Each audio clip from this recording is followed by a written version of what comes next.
Coming up on In-Flight Snack, we talked about Patriots week. It is the biggest week of the Jets season. They need to win this game. Bilal and I explained why. Do we think they're going to get a victory, though? Stay tuned to find out. And what are the biggest X factors? What are the keys to this game for the Jets against the Patriots? All that and a whole lot more coming up next on In-Flight Snack. Let's go empty. Shotgun Fitzpatrick. Underneath. Powell catching current. Powell stays on his feet. He's gone. Touchdown. Jets. Bilal Powell. Looking for Edwards. Has him at the 5, and Edwards takes a couple of Patriots in with him. Touchdown, New York. He carried Merriweather and McCourty all the way to the end zone. Braylon Edwards takes 2 Pro Bowlers with them to the end zone, and the Jets lead it by 11.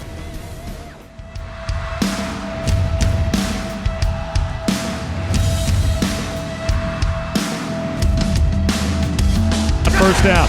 Zach Wilson, play action, drops the throw, fires one over the middle, and it's caught. Breaking free, Garrett Wilson, left sideline to the 40, right down the middle of the field, down to the 30, 20, 10, 5, that's a Jet touchdown!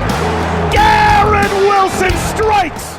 Let's make sure we play like the New York Jets. Let's go to eat a damn snack.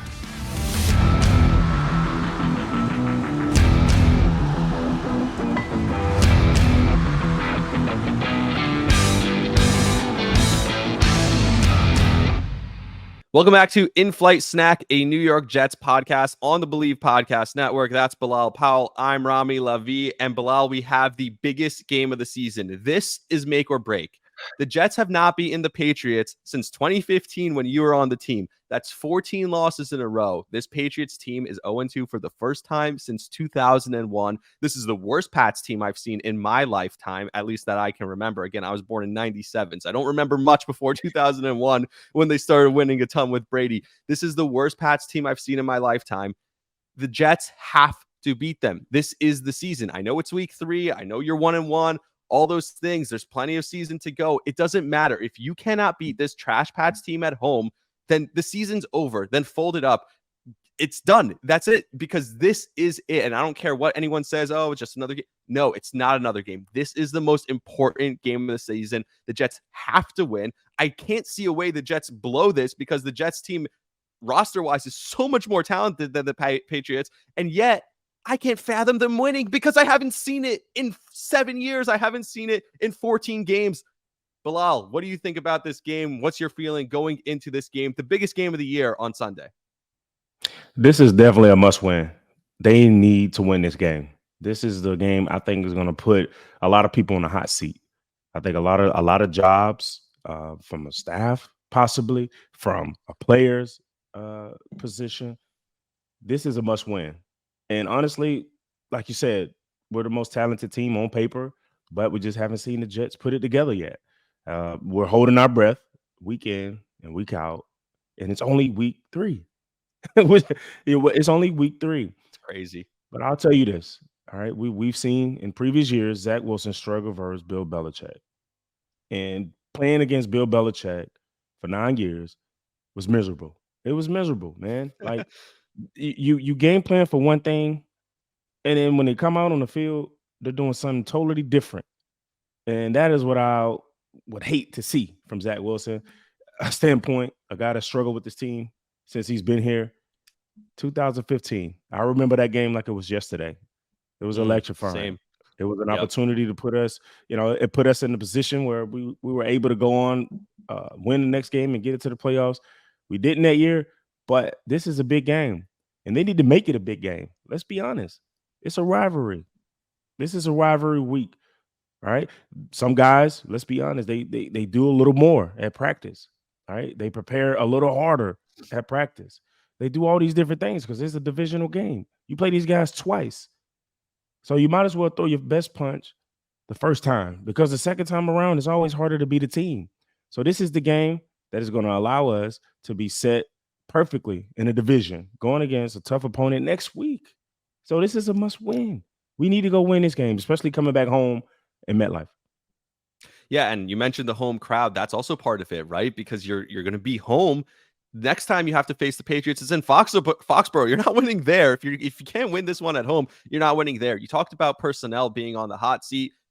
I mean, Robert Saleh has not beaten the Patriots in his career as a head coach with the Jets. Like you have not beaten the Patriots. So this is an opportunity. You thought you were having Aaron Rodgers. You thought it was going to be smooth sailing for you. You saw the look on his face the second Rodgers goes down. Clearly, he's kind of scared right now, but that's it. The honeymoon stage is over. Like, you have to go out and win. Robert Saleh has won 1 of his last 8 games as a head coach. The Jets are 1-7 in their last 8 games. So at some point, you got to start winning. He's on the hot seat. And the same thing, we'll talk about another player who might be already out of the starting lineup. We'll talk about that a little bit later. But Zach Wilson, I think we kind of like his team for a while, at least till the bye week 6, week 7, where the Jets we talked about this last episode, the Jets can kind of tread water. If you don't win this game, Zach Wilson can be out by next week. They still haven't brought in a replacement. I think part of the reason they didn't bring in a backup quarterback for Zach is because they're thinking maybe they'll end up having to bring in a guy who will be the starter. I know we talked about a guy like Nick Foles would come in to be the backup and then can start if necessary, versus a guy like Matthew Stafford who would be a starter right away. So when you look at those two options, maybe that's why the Jets were holding out and waiting to see which direction they need to go in. But if Zach looks as bad as he's looked in the past against the Patriots, you can't wait anymore. You talked about Zach's record versus the Patriots. He's 0-4. He's only thrown 2 touchdowns and 7 interceptions. He has a 50 QBR, a 50 quarterback rating in his career against the Patriots. That's awful. This is a kid that struggled so much against the Patriots. And I don't know if you remember this quote from last year, but he was asked about it yesterday again. Zach Wilson was asked, he said last year after, remember, it was crazy wind conditions and stuff. He said, guys, there's a lot of other factors that go into poor quarterback play. This is after he had something like 50 yards in the game. And of course, then he got benched. This kid, this is your chance. If you want to play well, you have to do it today. There's no waiting. Sunday, you have to beat the Patriots. You have to play well against this Patriots team. Otherwise, it's over for him, in my opinion.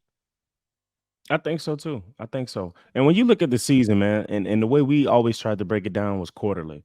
How do you win the quarters? Did you take 4 games at a time? How do we win the quarter? And the way I see us finishing right now in the quarter, if we win Sunday, it's 2-2. It's 2-2. I don't think next week we all know that opponent. Patrick Mahomes. Right? Yep. That's a tough opponent. So my biggest thing is just focus on the quarters. How are we going to win the quarters? Like right now, the Patriots are in our way. And if you're not amped as a player to go in and play this divisional game, that's been a divisional game and a rivalry, tough rivalry, a team that's been smacking the New York Jets around for a very long time, you should take this game personal. Like for some reason, you should get an extra amp of energy in this game. Those are these type of games. And at the end of the day, Bill Belichick is a very smart coach. So if you're going to beat him, you have to beat him the first time because it's hard to beat him the second time. So whatever the game plan is, let's make sure it's to put us in the best position to win as players. All right. I know Jet fans are probably sitting there like, here we go freaking again and again and again. And trust me, it's even worse as a player. It makes it harder to go into work in the organization, in the building, when you don't feel it. It makes it hard. Right. But I think one more week, let's rally around Zach Wilson. And if he doesn't get this done, then I think it's time to make a decision. It's time to make a decision, man. And go get another quarterback that can help us win and help us win right now. Yep. It's too early to give up on the season because all the other players in the locker room, and I'm sure you could speak to this, are like, hey, we're still playing hard. We're still good. Even Robert Saleh at this point, Joe Douglas at this point, they have to do something to save their own job. Joe Douglas has never been in this position where his job is on the line. It feels like if he doesn't figure it out this year, his job will be on the line. So there's almost more pressure on Joe Douglas, Robert Saleh, and pressure coming from the other players who are like, we gotta do something. We're good enough. We can't. You talked about the quarters. We're not even 1 quarter into the season, and probably some of the players on that roster feel like the season's over. And it sucks. That's a tough situation to be in this early as a player, man. It's very frustrating. You start to look around in the locker room, you start to see who really loves football. Like Why are you laughing so loud when we just lost or we're in this situation? Like it's so many different things that go on and emotions that go on inside of the By the building way, as a about that, player. just sorry to cut you off, but did you see and I'm sorry, I'm just throwing this. We did not prepare for this. So everyone listening, we go through the show sheet. We try and make this as organized as possible, but I forgot to send this to Bilal. This is on me, but I'll throw it out there anyway. Did you see like the mic'd up footage from after the game of Sauce talking to CD and Dak Prescott? I didn't get a chance to see that. He was very buddy with them and having fun with them. Do you have a problem with him being like that after a 30-10 loss? No, you have your boys. You got your boys, and everybody. The jersey swap is gotten bigger Yep, and bigger of over the course. years. They make it a big thing. The cameras. Um, my biggest thing is just let's keep making. It's a game, and you don't want to ever make it personal. I don't know Sauce personally for him Yep. to go and do that. Um, but you always have an idea of guys you want to get the jerseys, right? It's already pre-planned, win or lose. I don't have a problem with that. My biggest thing is making sure that he's preparing. Like, what is he doing Yep. when he leaves the building more than after the game? Um, I think Sauce is a hard worker. I think everybody in the building respects him. And to me, that's just hey, respecting the opponent, respecting him. Because at the end of the day, not a lot of people can play this game. This is a small fraternity, a brotherhood that's gonna last for the rest of your life, and you're building those relationships now. So I'm not against the jersey swap even after a loss. So my hats off to Sauce. Everybody respects him. He's big respect around the league. So I don't have an issue with that. And by the way, it is true because they actually brought out a second jersey for CD to give to Sauce. I guess he already gave his jersey or had someone he was planning on giving his jersey to. So they already had a second jersey like ready for him to give that one to Sauce. So they knew they were doing the swap. So that is correct. And it's a big Speaking, it's a big respect thing because you pay for those jerseys. Those jerseys are not free. So guys that are is that jersey true? swapping every week, yeah, those jerseys you have to pay for those. Those come out of your check. So to Really? give See, your this is jersey the to a guy, behind the yeah, yeah. this is the So to behind the give scenes your stuff you're jersey giving to us. another player is it's like, hey, it's like giving money, and it's a big respect thing. I think How much do you're they charge you you're. for a jersey? I mean, it got to a point where it was like 500 to a What? thousand. I think. I For don't one know. so Yeah, I mean, it was crazy. It started getting crazy because if you keep jersey swapping, they have to keep ordering them in. You know what I mean? Like so they it's not like an unlimited. You know what I'm saying? but what if you tear it? Like what if something happens to it? Then you gotta They buy have a new extra one? ones. Yeah, they no. But I think they started charging that. At least from my experience, um, they were charging for the jersey. So if I'm giving you a jersey, that means I respect you. You know what I mean? So, Got it. and I think a guy's judged based on the jerseys hanging on his wall. You know what I mean? So, obviously there's big respect for those two guys, CD Lamb and Sauce Gardner. That's a big jersey swap. So That's something I would have never known. Like I always look, I'm like, the jerseys they sell online, they're never as nice as the jerseys you guys wear. Like even if they say they're the authentic, official, authentic one, they're not as fitted. There's just something a little bit off about them, the ones they sell online. So I'm always like, I got to get into a game one time and actually just get a jersey from someone because that's the only way I'm going to wear these. I buy these football jerseys and then I hate of all the jerseys, the football replicas seem the furthest away from the actual real authentic jerseys. I don't know if that's true or false. You can probably speak to that more. Yeah, it you're is. saying it's Game worn is a lot different. Game worn is a lot different than what you order online. Trust me, it's not even yeah. close. Yeah, that's what I'm thinking. And that's so to me, like but if it's gonna cost you $500 to give me your jersey, then I wouldn't expect to Yeah. take it anymore.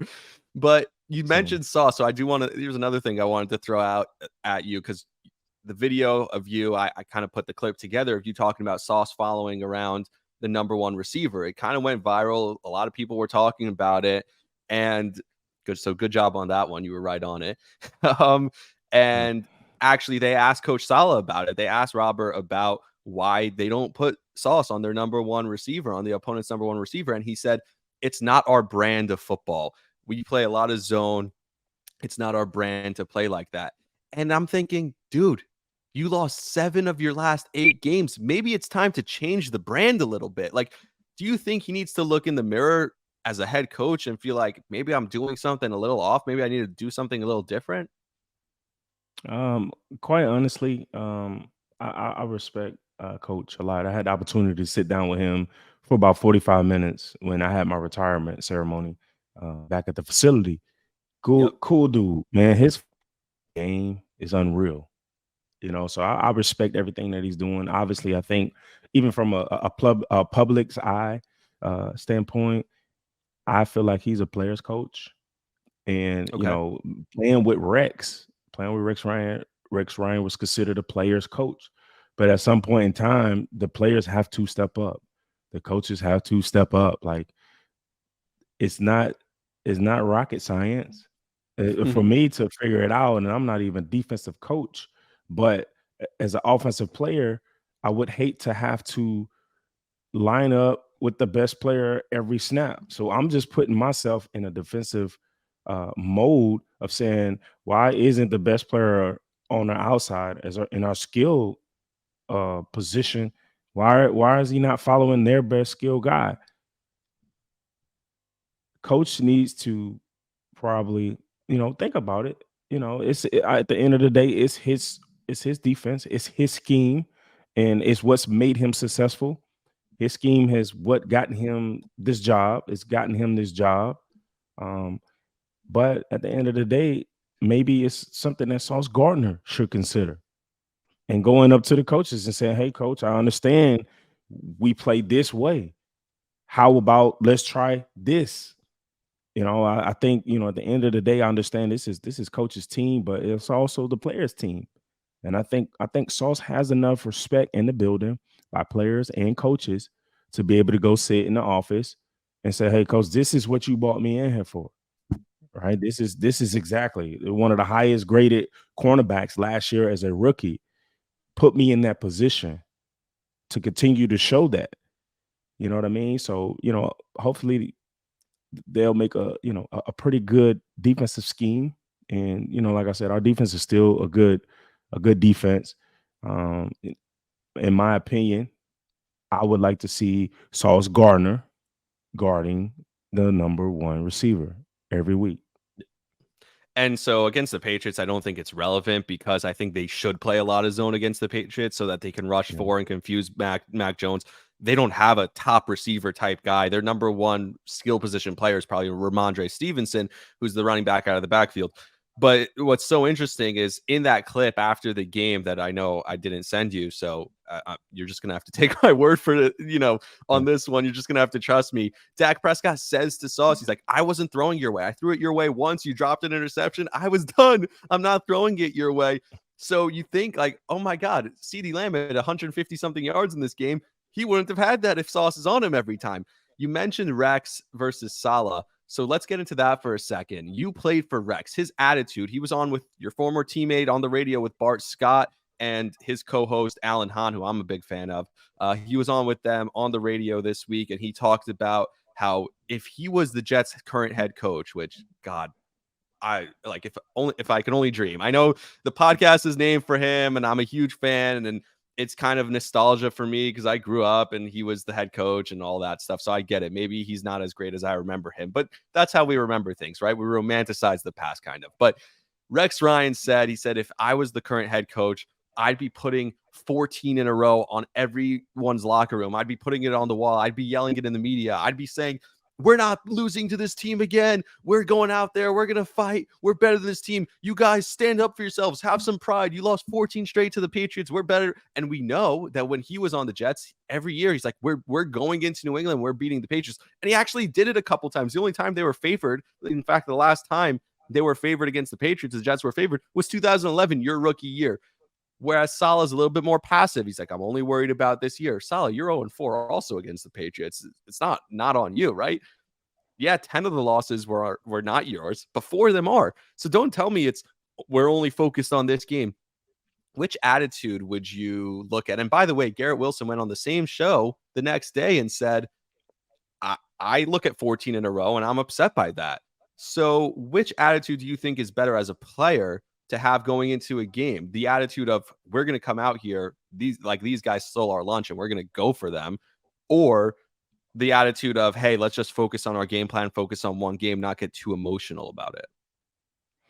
Listen, I had the opportunity to sit in with Rex, man, and the night before, we always have a team meeting before we're dismissed, and then we go into curfew. I loved Rex's speech, Patriots Week. I loved it. And the thing is we Can knew you as share a little bit players, of it? going into that game that if there just so happened to be a fist fight, Rex Ryan was the first one throwing the punch. And that meant a lot to us as coaches. That's how he made this game. Obviously, the era has changed. You know, the Patriots were dominating with Tom Brady and Bill Belichick in New England for a very long time. I think that has shifted a little bit. So I understand Robert's, his mindset now moving forward. Like it's a big shift, but it still means something to look on as a player and understand that we haven't beaten this team in the last 14 opportunities that we've had. Like that needs to be personal. Like that is saying, hey, we need to change the tradition.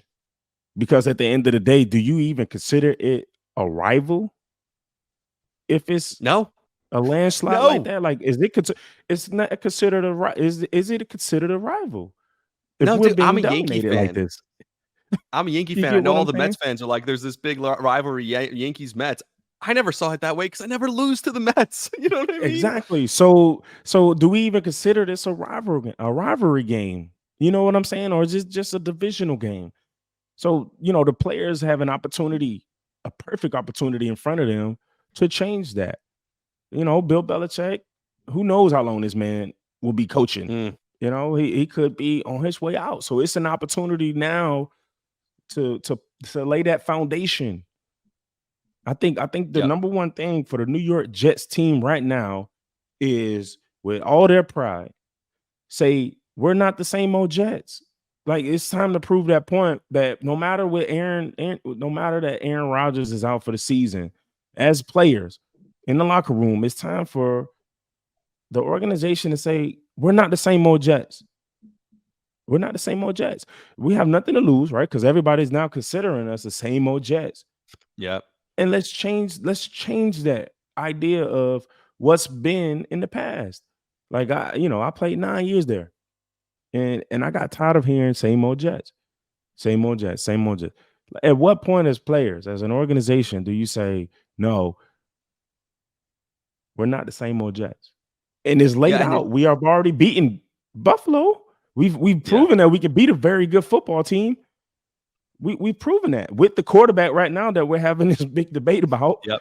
So, obviously you had a short week versus the Cowboys. You came out. So now is okay. We have enough time to prepare.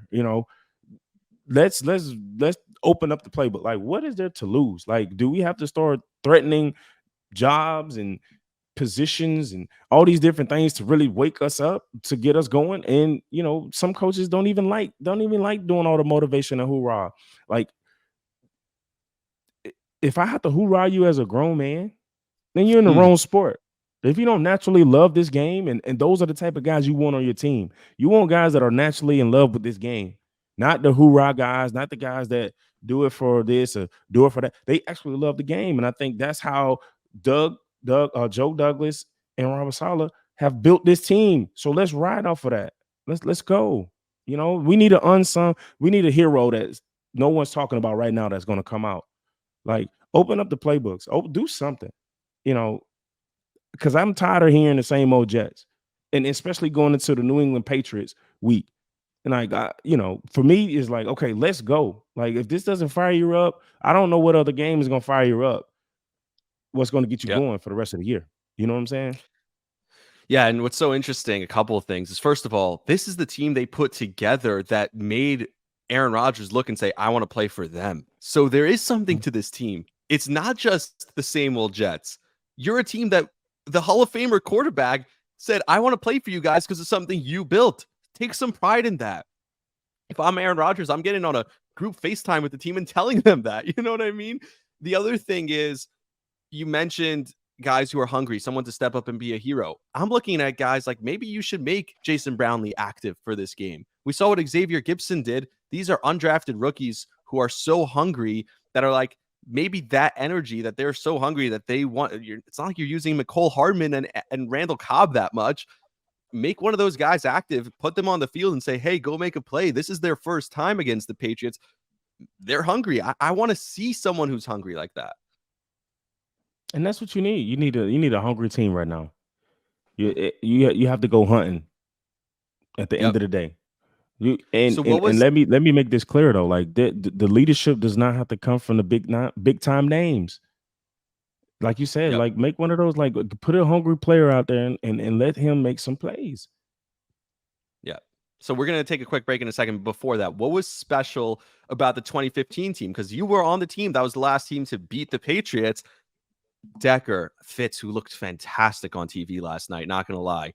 I mean, the outfits he pulls up, the hair, his hairline, he's got to be 40-something years old, and his hairline is so much better than mine. I'm so jealous.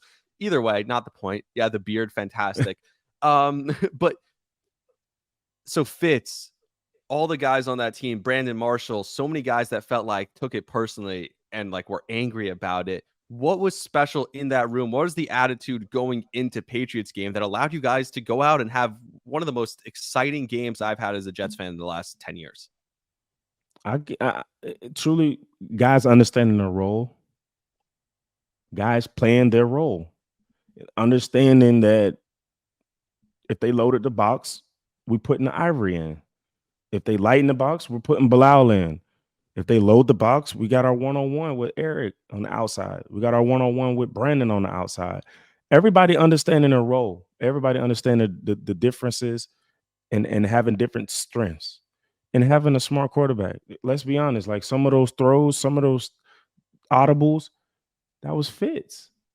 Watching film, being ready, understanding who Brandon Marshall. I have Brandon Marshall outside. I know what I can do with the ball. Hey, back shoulder. Like it was just a team chemistry. Like no one really stayed out there and did extra stuff together. We didn't have those extra. We was just clicking on all cylinders. And we understood we just understood our roles. I understood that I wasn't the big bruiser back in that system. Chris Ivory was. And Chris Ivory knew he wasn't a receiving back. So we just took on our roles and we ran with it. And people don't understand. We stacked those wins later in the year. Like it wasn't like we was a playoff contending team coming in. No one had us on the radar of playoffs or anything. We put those wins later in the season. Like I told you in the last episode, that if we can find a way to just keep chipping and be that team that no one wants to see later in the year. Let's make it clear. There are teams right now that everybody's counting out that's going to later on be the team that no one wants to face when the playoffs are on the line, getting in or getting sent home. Yep. And by the way, just before we take the break, because you lied about something. You were the big bruiser in that game. 7 carries for 56 yards, 5 catches for 34 yards. You dominated in that game. So good for you, buddy. I appreciate that as a Jets fan. Thank you. No, I appreciate it, man. And I was hoping. I got hurt that game, man. I had a high ankle sprain going into Buffalo, and I was just so upset about that, man. I just got back and went on this run and, end up injuring the other ankle, man. I was upset about that one.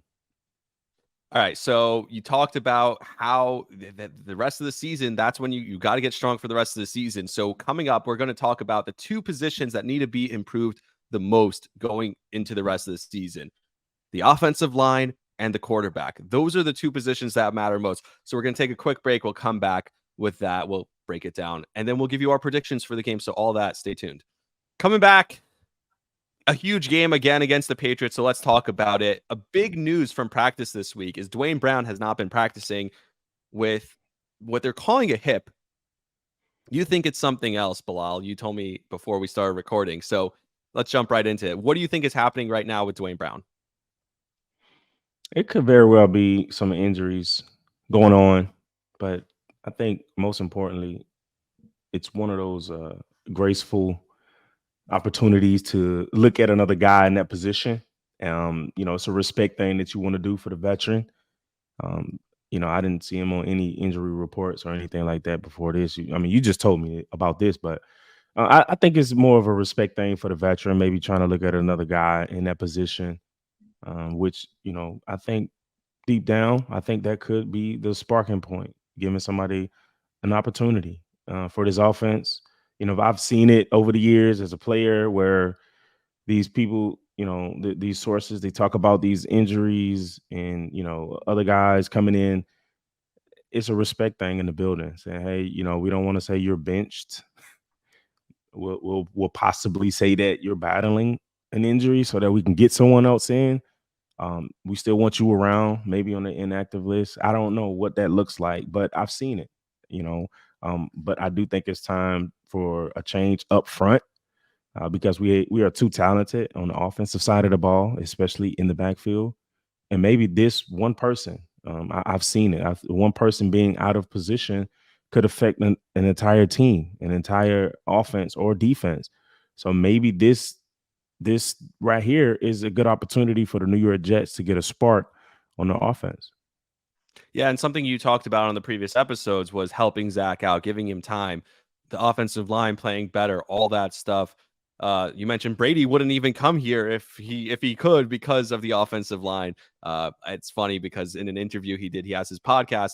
He actually said they asked him, "Would you go to the Jets?" He's like, no, let's stop that right there. You know the answer to that. So he basically almost ignored the question. But one of the big things is the offensive line. And one of the things Rodgers talked about before he got hurt was it needs to be a unit. There needs to be just I can't think of the word right now, but there needs to be continuity on the offensive line. They need to work together. I'm sure you know a lot about that. It helps Brees. It will help all the running backs. It'll obviously help Zach Wilson get better. So what do you think they do? A lot of people think, okay, Mekhi Becton is originally a left tackle. Maybe move him over, but he's been so good at right tackle. Maybe you want to keep him there. Your best offensive lineman is your right guard, Elijah Vera Tucker. Maybe you put him at left tackle, and then you could put the rookie Joe Tippmann in at right guard. Originally drafted as a center, but maybe he's not ready to play center as a rookie yet, so he can play right guard. What do you think the Jets, how do you think they line it up on Sunday? I think AVT, I was sitting here thinking about it. I know we talked about it, but just sitting here thinking about it, maybe putting Mekhi at the left tackle and then putting AVT at the right tackle, because we know how important that blind side is on the left side. So I think they could possibly move Mekhi to the left side. Just sitting here thinking about it deeply now. I think AVT goes to right tackle and you put Mekhi back to the left side. Yeah, I think that makes sense because he's been their most dominant offensive lineman so far this year. And Zach Wilson needs whatever help he can get. A lot of Jets fans, and we talked about this a little bit earlier, are like, well, Zach Wilson, all he needs to do is beat Brock Purdy. Brock Purdy plays in that offense, and he just makes the simple look simple, and he makes the simple throws, and it's so easy. Brock Purdy struggled to start the game last week, but two things. Number one, and I'll get your take on this, and I'll give you my second thing, is I don't think Zach Wilson can just be Brock Purdy. Like, everyone says he could just be Brock Purdy. Brock Purdy was going up to the line, changing plays at the line. Brock Purdy was identifying defense. Brock Purdy had full command. He's going in the hurry up offense. He knows exactly where to go with the ball every time. Zach has all the talent in the world. And I think if Brock Purdy had Zach's talent, he'd be the best quarterback in the league, because the one thing Zach doesn't have is he doesn't have it. Like, he just doesn't have it between the ears. Like, that's where he struggles. This is a kid who clearly his only struggle is in his head, because he can't make the simple. So if you put him on the Niners, he wouldn't be good because he wouldn't be able to do those simple things.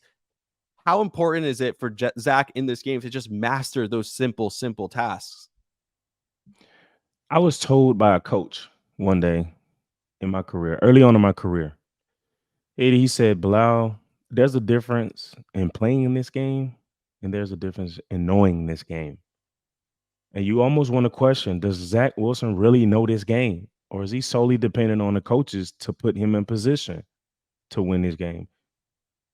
The successful teams have the quarterbacks like Brock Purdy, guys that can go make the audibles, guys that can check you out of bad situations to even manage a play. take what the defense gives them. Don't force it downfield. That's understanding the game. There's a lot of guys right now in the NFL that are just playing the game, and they don't really know the game. And you see it with guys who are very talented that come from college that can never get going at the next level because it's a very complex sport. Right now, talent-wise, Purdy and Zach are like this.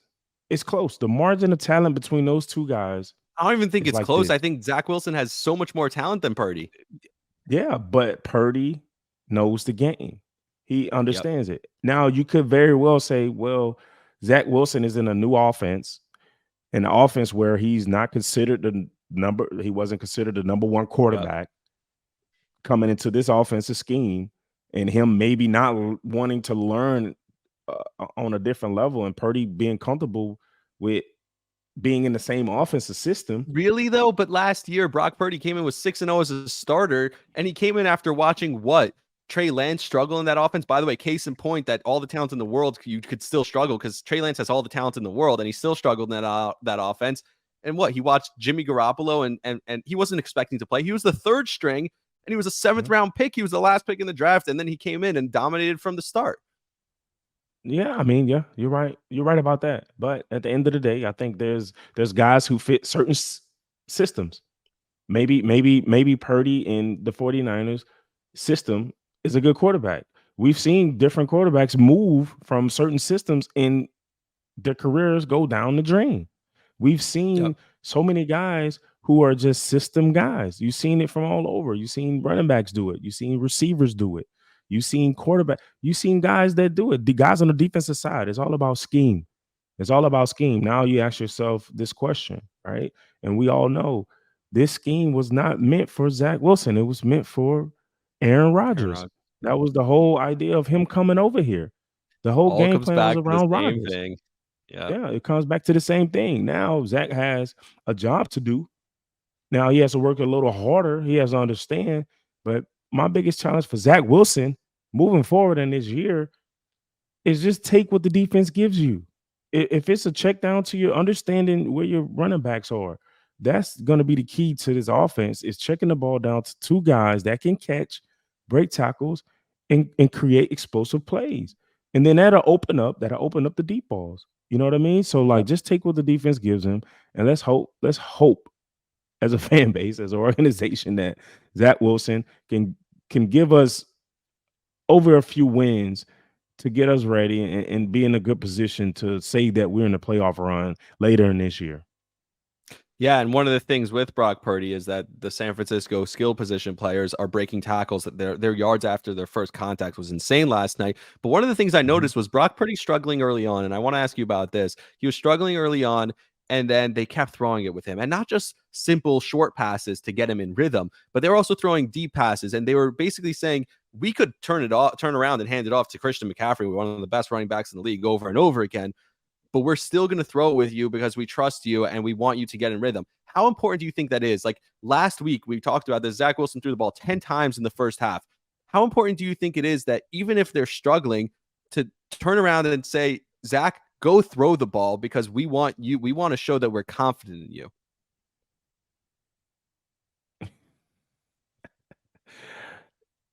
Listen, Brock Purdy is the 49ers guy. And that's just plain and simple. That's a good coach, man. That's trying to get his quarterback going, saying, "Hey, we're still riding with you."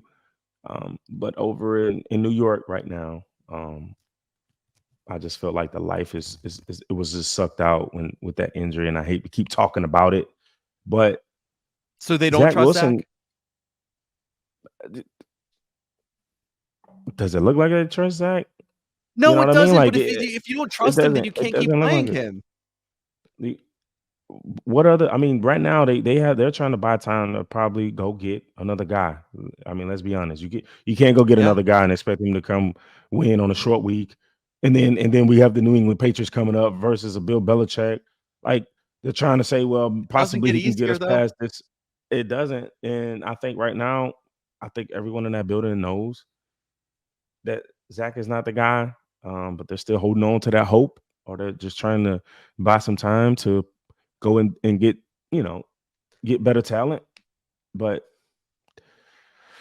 it's just hard, man. It's hard. It's hard when your offense only has 45 plays in the National Football League, Well, here's and my the other message to team Zach had Wilson. 80 plus plays Yeah. in the National Football League. That is a Yeah. up-tempo college count. That 85 plays to 45. Because when You you can't know get why? anything going with that. You can't get Yeah, anything because going with that. And it's so early, man. when they get on the field, they turn around and hand the ball off 3 times, get 6 yards, and then on third down, you're throwing you were in 3rd and 10 on every possession, it felt like, and Zach Wilson's throwing an incompletion. What do you expect him to do?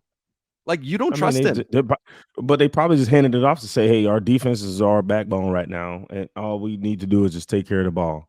Let's try to But at get these some 2 point, guys going." They're trying to at establish the run. Let's be honest, they're trying to establish run. But I think this week they get a little more creative. I think they had some time to get into the game plan. Probably didn't go home. Probably didn't sleep.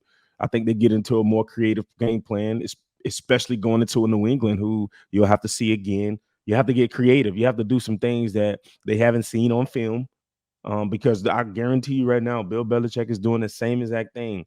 What they've been watching all week in the film room, especially against a divisional opponent in Miami, um, they're not going to see half those looks.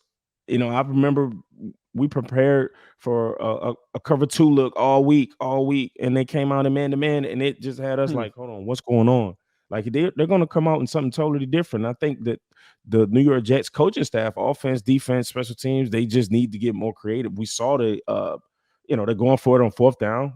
You know what I'm saying? Like we have a head coach that's ready to gamble for that. So now on the offensive side and the defensive side, we have to find a way to get very creative. We have to come up with some things. You have to look at film and see how did the Dolphins attack that team, and let's do the same thing. It's a copycat league, right? You don't get in trouble for stealing something.